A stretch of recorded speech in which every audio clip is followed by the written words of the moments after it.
Isaac, thank you so much for being here today. You're very welcome. To be part of our interview series.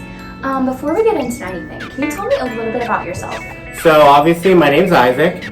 I am originally from Sparta, New Jersey, and I just graduated from Leonard Valley Regional High School in Stanhope, and I will be attending Rutgers, New Brunswick, studying animal science this fall.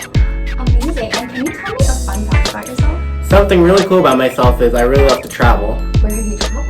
I've traveled to Dominican Republic, and another fun fact, I'll actually be traveling there this weekend. Oh my goodness. I've been all over the U.S. and my goal is to make it to Spain, Italy, and Australia.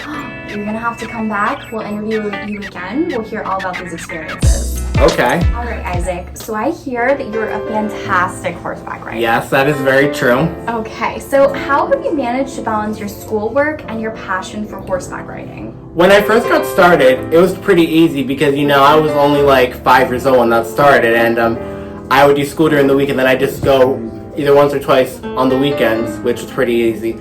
But as I got more into it and started getting older, sometimes are easier than others, but like I said, I was still only so young as I was getting advanced. Like I'd be doing school during the week with my parents, so that was just like my weekend treat.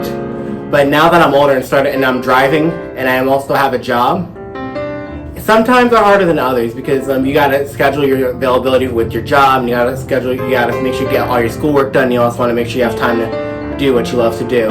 But sometimes they're easier than others, but I have to say, I've come pretty far with that. I've gotten better and better over time. If your 10-year-old self could see you today and all the things you've accomplished so far in your life, what would they be the most proud of and why?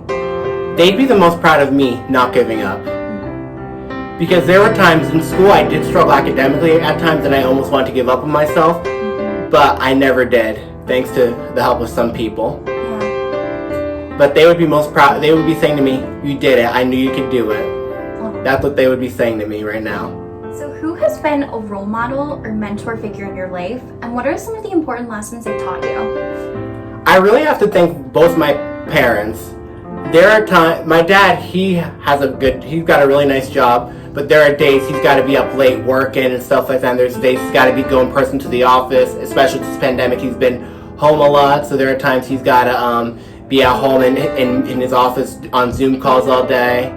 So, but I have to say, when I was young, when I first was in school, there were times I didn't do good in school because we discovered I learned differently than most other students. But he taught me to always try my best and to always put forth my best effort. And if I don't pass, there's always next time. But all that matters is at the end of the day, he taught me you gave your best effort. Same thing with my mom. There were days she'd be staying up late helping me with my homework and stuff like that. But over time, I've gotten better and better. And as I was growing up and getting older, they would sometimes do stuff in rewards for me for doing so good.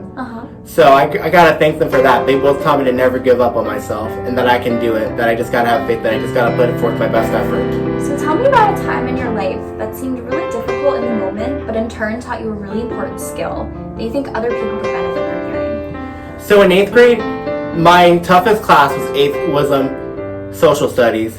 That class was so hard for me. Like all the work and all the concept and stuff and like that was really hard on me.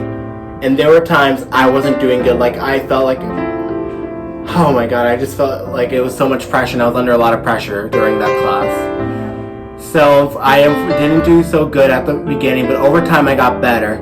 But one thing I wish I didn't do is I wish I didn't give up on myself. But thankfully, what I did was I went for help to my teacher, and I went to help to my guidance counselor and everybody else, and they sat there and helped me, and we came up with a plan to help me do good. And luckily, and I want to thank my in-class support teacher for standing there for helping me with all my assignments. She gave me extra time and stuff like that. So that's one thing I wish I would have known to do at the beginning when I first started struggling, asking for help and trying my best. So after everything you shared today, what do you hope people take away from the experiences you've talked about?